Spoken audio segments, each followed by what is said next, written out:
Standby, kamera ready, sound ready, 3, 2, 1, action. Baik, di sini saya akan menjelaskan tentang rasio nilai pasar. Apa itu rasio nilai pasar? Rasio nilai pasar adalah alat analisis keuangan yang digunakan untuk menilai suatu perusahaan di pasar saham. Rasio ini membandingkan nilai pasar perusahaan dengan ukuran tertentu, seperti pendapatan laba atau ekuitas.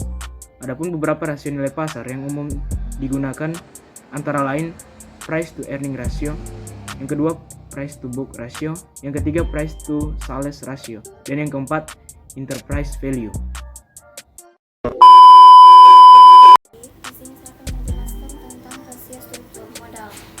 Jadi, rasio struktur modal adalah alat analisis keuangan yang digunakan untuk menilai komposisi pendanaan suatu perusahaan, yaitu seberapa besar proporsi utang dan ekuitas yang digunakan untuk membiayai aset perusahaan. Rasio ini penting untuk memahami risiko keuangan dan stabilitas perusahaan. Ada beberapa rasio struktur modal yang umum digunakan antara lain yang pertama itu ada debt to equity ratio atau DER, yang kedua itu ada debt ratio, yang ketiga itu ada equity ratio, yang keempat itu ada interest coverage ratio.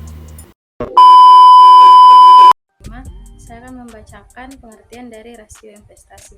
Rasio investasi adalah alat analisis keuangan yang digunakan untuk menilai efisiensi dan efektivitas investasi yang dilakukan oleh perusahaan.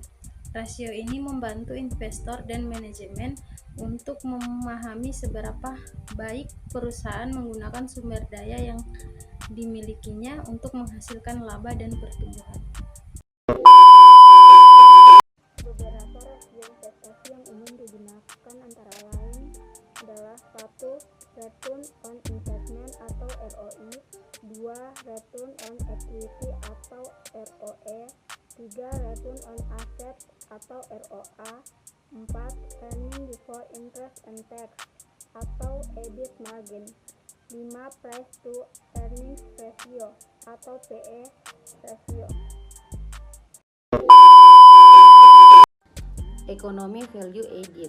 Ekonomi value added pada dasarnya merupakan gagasan terkait ukuran kinerja operasional suatu perusahaan yang dikembangkan pertama kali oleh G. Bennett Stewart dan Joel M. Stern, yang merupakan analisis keuangan dari perusahaan Stern Stewart dan CO pada tahun 1993 di Indonesia. Valuasi EVA biasa dikenal dengan metode Nitami atau nilai tambah ekonomi, yang merupakan metode manajemen keuangan untuk mengukur laba ekonomi real suatu perusahaan. Selanjutnya ada rumus ekonomi value added, yaitu EVA sama dengan laba operasi bersih setelah pajak kurang biaya rata-rata tertimbang dari modal dikali modal yang diinvestasikan.